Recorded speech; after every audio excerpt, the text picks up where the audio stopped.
বাঙালিদের স্পেশালি যদি আমরা বলি যে এই প্রোডাক্টটা দিলে এটা ত্বক ফর্সা করে, সেটা কিন্তু মানে ধুমিয়ে মানুষ কেনা শুরু করে এবং খুব বেশি আসলে এটা মানুষ চান যে তার স্কিনটা আর একটু ব্রাইট হোক, কেউ সুন্দর হতে চায়। সেই জায়গা থেকে এটা কতটা নিরাপদ যে আমরা যে বিভিন্ন ধরনের প্রোডাক্ট দেখি আসলে বাজারে? হ্যাঁ, বাজারে এখন অনেক অথেন্টিক এবং নন অথেন্টিক প্রচুর প্রোডাক্ট পাওয়া যায় এবং মানুষ দেখা যায় যে হরহামেশা না বুঝে না বুঝে ইউজ করা শুরু করে দিচ্ছে, কিনছেন একদম। হ্যাঁ, এখন ফর্সা করার জন্য বা কোনো দাগ রিমুভ করার জন্য যে কম্পোনেন্টগুলো অ্যাকচুয়ালি ভালো, যেমন glutathione, arbutin, kojic acid, niacinamide, এই কম্পোনেন্টগুলো কিন্তু ভালো, ত্বকের কোনো ক্ষতি করবে না, জাস্ট ব্রাইটেনিং করবে ধীরে ধীরে অথবা দাগটা রিমুভ করবে। কিন্তু যেটা সবচেয়ে বেশি ক্ষতি করে ত্বকের জন্য সেটা হচ্ছে স্টেরয়েড নামে একটা কম্পোনেন্ট, ম্যাক্সিমাম ক্ষেত্রে যেটা বিটামিথাসন অথবা ক্লোবিটাসল এসব নামে থাকে। তো এই ধরনের কোনো কম্পোনেন্ট যদি কোনো প্রোডাক্টের থেকে থাকে তাহলে সেটা খুবই খুবই খুবই ক্ষতিকর ত্বকের জন্য। এবং এগুলো লং টাইম ইউজ করার কারণে দেখা যায় যে একটা মেয়ে হয়তো ইউজ করছে লং টাইম ধরে, ফর্সা ঠিকই হচ্ছে সে, কিন্তু তার পাশাপাশি তার ফেসে দেখা যায় যে ছেলেদের মতো দাড়ি হয়ে গেছে, প্রচুর ব্রণ হচ্ছে, শরীরে বিভিন্ন জায়গায় স্ট্রেচ মার্কস হচ্ছে। তো এই যে ক্ষতিগুলো হচ্ছে এগুলো কিন্তু আবার পার্মানেন্ট, এগুলো কিন্তু খুব সহজে রিমুভ করা যায় না। সো আমাকে এটা মাথায় রাখতে হবে যে আমি সুন্দর হতে গিয়ে যেন নিজের এমন কোনো পার্মানেন্ট ক্ষতি করে না ফেলি যেটা কিওর করা পসিবল না। সো অবশ্যই একটা প্রোডাক্টের মধ্যে কি কম্পোনেন্ট আছে ওটা দেখে আমাকে প্রোডাক্টটা চুজ করতে হবে এবং অবশ্যই অথেন্টিক কোনো জায়গা থেকে জিনিসটা কিনতে হবে এবং সবচেয়ে ভালো অ্যাকচুয়ালি একজন ডক্টরের পরামর্শ অনুযায়ী প্রোডাক্টগুলো ইউজ করা।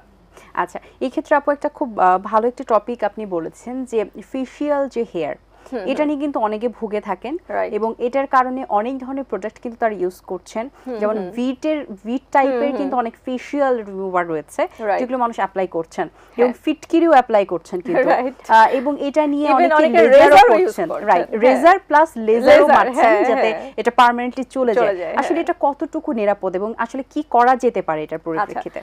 ফেশিয়াল হেয়ারটা হচ্ছে ওই যে আমি যেটা বললাম যে প্রথমে আমাকে ফাইন্ড আউট করতে হবে যে কি কারণে হচ্ছে জিনিসটা। অনেক কারণ হতে পারে, অনেকে কিন্তু জেনেটিক্যালিও থাকে, হ্যাঁ জেনেটিক্যালিও থাকে, একটু অনেকের যেটা হয় ফ্যামিলিগতভাবে থাকে যে একটু পশমটা বেশি কম্পারেটিভলি, হ্যাঁ এটা হতে পারে। আবার অনেকের ক্ষেত্রে হরমোনাল প্রবলেম থাকতে পারে, যেমন হচ্ছে যে যদি তার কোনো কারণে বডিতে কর্টিসল লেভেলটা বেড়ে যায় সেক্ষেত্রে কিন্তু ফেশিয়াল হেয়ার গ্রো করতে পারে। আবার কোনো কারণে একটা মেয়ের শরীরে যদি মেল যে হরমোনটা যেটাকে আমরা বলি টেস্টোস্টেরন এটা বেড়ে যায় তাহলে কিন্তু তার ফেশিয়াল হেয়ার ডেভেলপ করবে। সো এটা কি কারণে বেড়ে যেতে পারে? একটা মেয়ের যদি পিসিওএস নামে যে ডিজিজটা এটা থাকে তখন কিন্তু তার এই টেস্টোস্টেরন লেভেলটা বেড়ে যায় এবং সেই কারণে ফেশিয়াল হেয়ারটা ডেভেলপ করতে পারে। সো ফার্স্ট অফ অল আমাকে আইডেন্টিফাই করতে হবে যে আমার ফেশিয়াল হেয়ারটা কেন, হ্যাঁ এটা কি আমার জেনেটিক নাকি আমি কোনো ডিজিজে আক্রান্ত নাকি আমার হরমোনাল ইমব্যালেন্স আছে। সো এই জিনিসটা আইডেন্টিফাই করার পর যদি আমি একটা রিজন পেয়ে যাই যে হ্যাঁ আমার একটা ডিজিজ আছে অথবা আমি একটা হরমোনাল ইমব্যালেন্সে ভুগছি তখন কিন্তু ওটা ট্রিট করলেই আমার ফেশিয়াল হেয়ারটা আস্তে আস্তে কমে আসবে। বাট যদি এটার কোনো রিজন না পাওয়া যায় সেক্ষেত্রে তখন আমরা যেটা করি যে লেজার ট্রিটমেন্টে আমরা যেতে পারি। বাট অনেকে যেটা করে রেজার দিয়ে রেগুলার ফেশিয়াল হেয়ারটা রিমুভ করে, এই কাজটা একেবারেই করা উচিত না। বিকজ আমি যখন ফেস খুব সেন্সিটিভ একটা জায়গা, কিন্তু ফেসে যখন আমরা রেজার ইউজ করব তখন কিন্তু ওই পশমগুলো আরও মোটা হয়ে আরও গাঢ় হয়ে উঠতে থাকবে। সো এটা কখনোই করা উচিত না যে রেজার দিয়ে আমি ফেশিয়াল হেয়ার রিমুভ করি।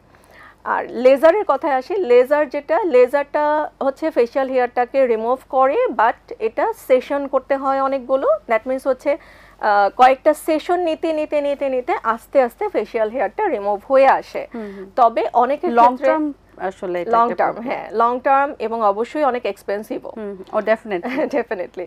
সো সবার তো আসলে সেই ক্যাপাবিলিটিটা থাকে না। তো লেজারে যেটা হয় যে সেশন ওয়াইজ করতে করতে একটা সময় হয়তো ফেশিয়াল হেয়ারটা রিমুভ হয়। আবার অনেকের ক্ষেত্রে দেখা যায় যে কিছুদিন পর পর 6 মাস 1 বছর পর এক একটা সেশন নিতে হয় ওই জিনিসটাকে ধরে রাখার জন্য।